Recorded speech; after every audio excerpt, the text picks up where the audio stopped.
We live in a folk high school in Denmark. This is an international bubble where around 30 nationalists study, eat, sleep together.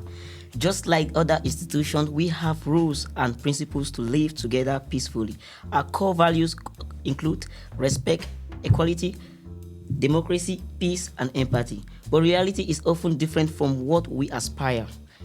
In the first week of the term, students tend to follow the principles. There is a need to fit in and make friends, so everyone is on their best behavior. That is what we call the honeymoon phase.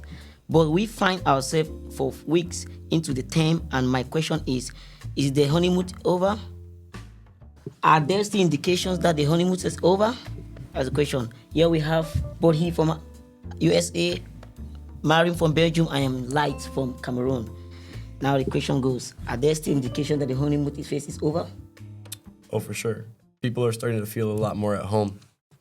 So they're letting their guards down, I think, a little bit. All right, Mayo? For me, we are just right now in the transition, like just at the end. Wow. What do the theorists on this matter say?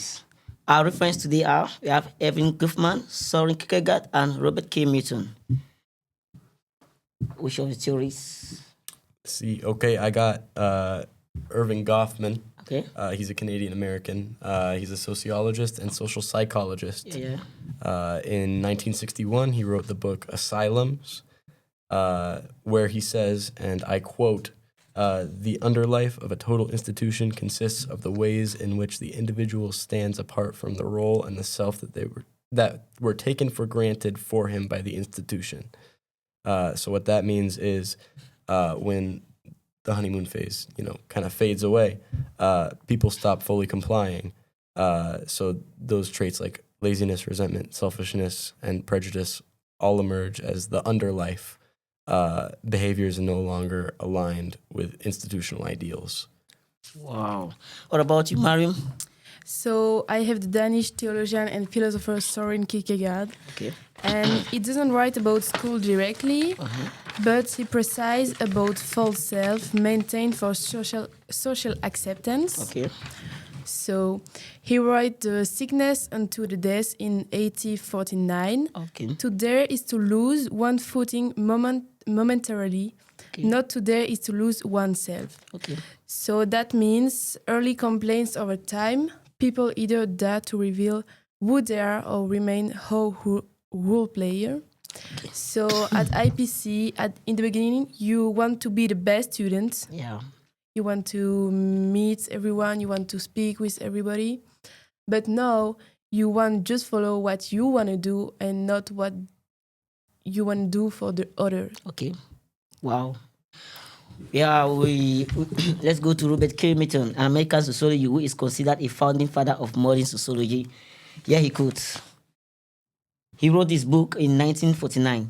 The social structures trains the cultural values, making action in accord with them readily possible for some of the difficulties. What he meant was that he talks about respect, equality, democracy, but their structure makes those values unsustainable. At first, people try, then strains exposes who can't or who won't.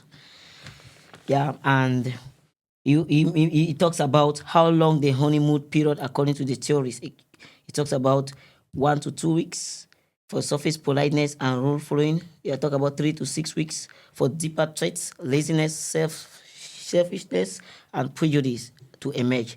By 6 to 8 weeks, the institution is no longer seeing first impression but patterns. Now the question goes: do you really think there's a lot of laziness in IPC? Yeah, sure. Are you sure? Yeah, I think so. How about you? Yeah, there is. Less people showing up for class, more people showing up late. Less people showing up for breakfast, sleeping in a little bit. Yeah, nobody come in the class with a pyjama. Yeah. Mm-hmm. How about selfishness? Yeah.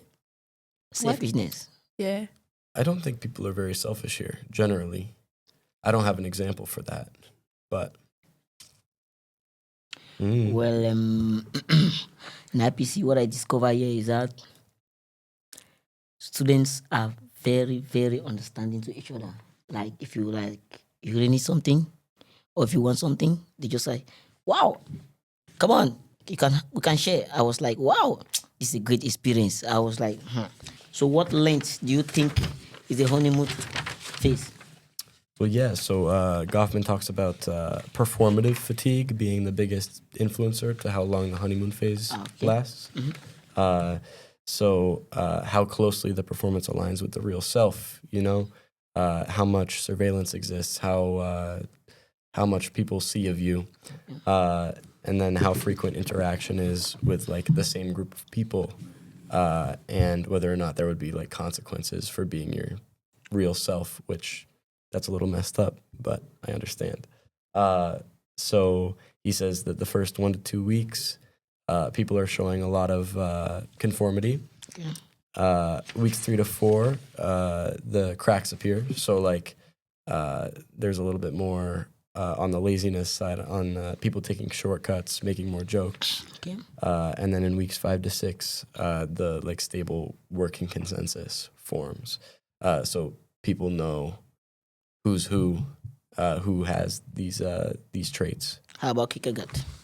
So Kierkegaard say the honeymoon ends when role playing become existentially intolerable.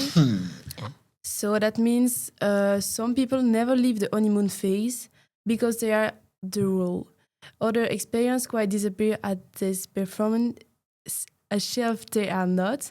For example, at IPC, some people are not fluent English speaker, or some are introverts. That disappear eventually leak out cynicism, withdrawal, or aggression. So for the week until 2 and 4 weeks, unreflective conformity feel fine. Around 1 month, reflective individual being to feel strain, and by midterm, despair or resistance emerges. Wow. In midterm, we have the gap between the institutional goals and available means. You have the work escalation. You have incentive misalignment and lack of sanctions or accountability. But I really think in IPC, there's no level of sanctions by students. I don't sure the teachers do sanction students. Have you heard about that? No, I don't have enough experience, so I still don't know. Wow. Yeah, I just believe that it doesn't happen. I hope. Yeah, the theory's implications. We have week 1 to 2 belief in institutional goals, week 3 to 5 discovery of insufficiencies and contradictions, week 6 to 8 adaptation, ritualism, minimal compliance, and cynicism. So, what makes you think that people don't show up for classes? Oh, I've seen it in my Seen it? class this morning. Do you think it's because of the weather? Or Uh, the weather condition to Canada? You know, some people are not used to this weather. Maybe the class Too the cold. class start too early. I don't know yeah, what they think. people are just tired. They're starting to feel worn out, burnt out. The institutional honeymoon lasts until 3 pressure coverage. We have the performative fatigue by Goffman, we have the existence strain by Kierkegaard, and we have the structural contradiction by Merton. When those coverage, usually between 3 weeks and 6, people stop behaving according to the rules, start behaving according to the positions and incentive. Hope some of you are okay. Thank you very much for the program, and I hope to see you next time. Thank Yeah. you. Thank you. Thank you. Yeah.